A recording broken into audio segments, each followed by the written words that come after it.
కరీంనగర్లో భగత్ నగర్లోని పెద్దమ్మ ఆలయ ప్రాంగణంలో నేడు జరిగిన తెలంగాణ ముదిరాజ్ మహాసభ సమావేశంలో జిల్లా నూతన కార్యవర్గాన్ని ఏకగ్రీవంగా ఎన్నుకున్నారు.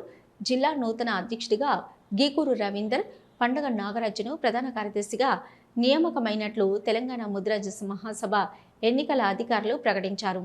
ఈ సందర్భంగా గీకూరు రవీందర్ మాట్లాడుతూ తన నియామకానికి సహకరించిన పలువురు నాయకులకు అభినందనలు తెలిపారు. ఈ కార్యక్రమంలో పలువురు నాయకులు పాల్గొన్నారు. కరీంనగర్ జిల్లా ముదిరాజ్ మహాసభ జిల్లా అధ్యక్షునిగా నా మీద నమ్మకంతో నన్ను ఎంపిక చేసినటువంటి సందర్భంగా రాష్ట్ర ముదిరాజ్ మహాసభ అధ్యక్షులు, అదేవిధంగా ఎమ్మెల్సీ శాసన మండలి వైస్ చైర్మన్ అయినటువంటి బండ ప్రకాష్ అన్న గారికి, అదేవిధంగా రాష్ట్ర వర్కింగ్ ప్రెసిడెంట్ గుర్రాల మల్లేశం గారికి ఈ సందర్భంగా ప్రత్యేక ధన్యవాదాలు తెలిపించుకుంటూ నా ఎన్నికకు సహకరించినటువంటి మా ముదిరాజు జిల్లా సంఘ నాయకులు కూడా పేరు పేరున ధన్యవాదాలు.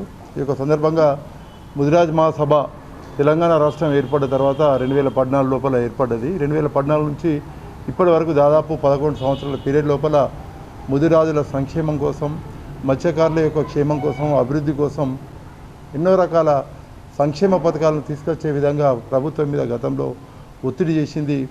మేము ఈ సందర్భంగా ఉచిత చెవి పిల్లలు అయితేనేమి, తర్వాత NFDA నుంచి వెహికల్ పంపిణీ అయితేనేమి, చాలా రకాల కార్యక్రమాలు, చాలా రకాల అభివృద్ధి కార్యక్రమాలు చేపట్టినాం.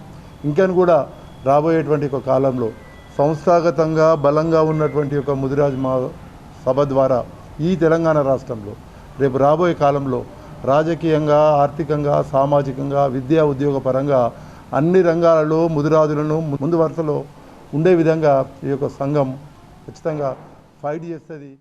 ప్రతిసారి కూడా ఒక ఓటు బ్యాంకుగానే మిగిలిపోయినాం. మాకెవ్వరికి కూడా ఇప్పటివరకు ఈవెందో కరీంనగర్లో కూడా 60 మంది కార్పొరేటర్లు ఉన్నా ఒక్క కార్పొరేటర్ కూడా ఒక ముదిరాజ్ బిడ్డ లేడు. రెండోది వచ్చేసి ఇప్పుడు మా అధ్యక్షులు ప్రస్తావించినట్టుగా ఒకే ఒక లీడర్ ఉన్నాడు, ఆయన మా ఈటల రాజేందర్ అన్న.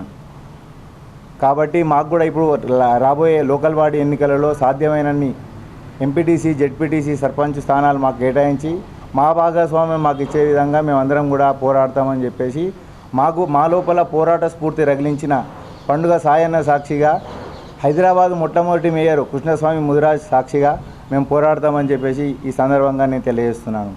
అదేవిధంగా మేము ముదిరాజులము చాలా పేదవాళ్ళము. 2 సంవత్సరాల నుంచి వెళ్ళి బిల్లులు రాక మా ముదిరాజులు ఎవరైతే ఉన్నారో ఉన్న ఇంట్లో భార్యల మీద ఉన్నటువంటి పుస్తకాలు కూడా పెట్టి మేము వ్యాపారం చేసినాం.